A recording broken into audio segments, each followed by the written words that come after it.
we often talk about that connection between big picture goals and day to day work. So let's take it down a level and staying with AJ for this, how do you help teams ensure that their sprint level plans, now more granular, are staying aligned to that quarterly goal without it feeling like it's micromanaged or it's overloaded?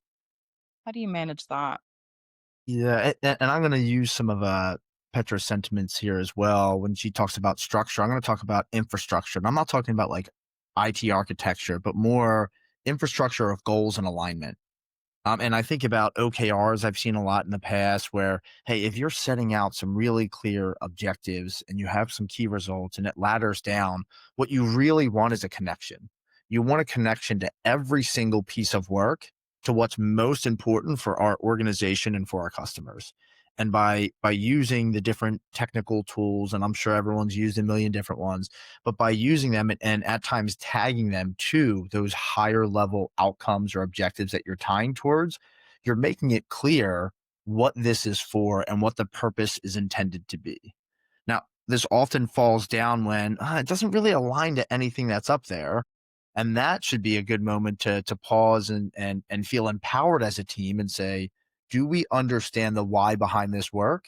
Or is it we've always done this work, so we're going to continue to do it? So I would say the infrastructure of your goals and alignment and what you're trying to achieve, laddering all the way down until every individual piece of work should have a direct connection to organizational and customer goals. I mean, that makes total sense. And it's a key point because it's this infrastructure that's also helping make planning more empowering to teams rather than restrictive, right? How do you interpret the why that's greater than, all these different parts that we're going to put into it rather than, this is the only thing that we're doing right now. And it's because we've always done it this way.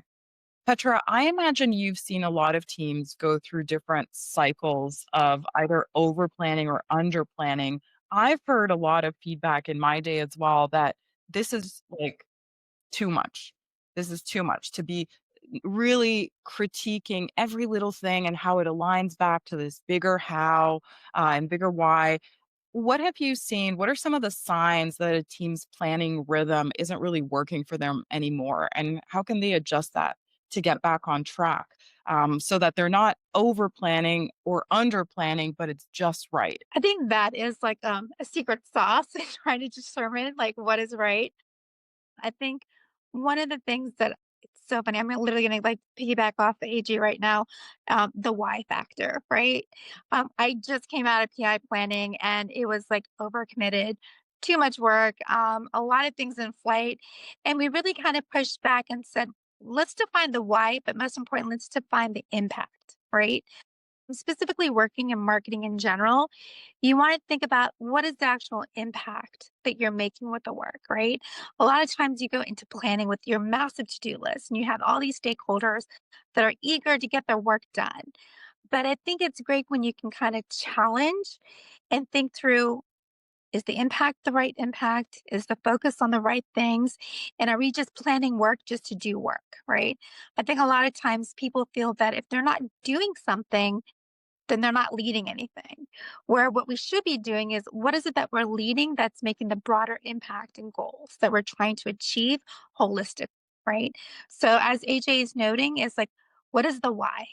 But also then we did then decide what is the how, right? Because when you're in planning, it's about the execution, but we always forget the bigger picture, the broader intent.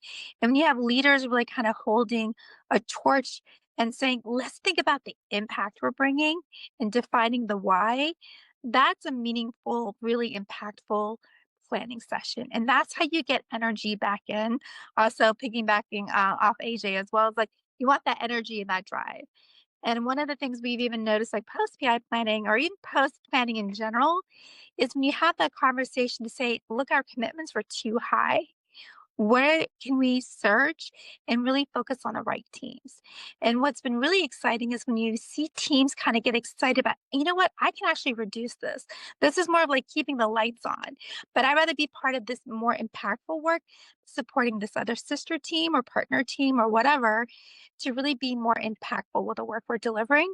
And then that's how you get teams really energized and you get them back on track.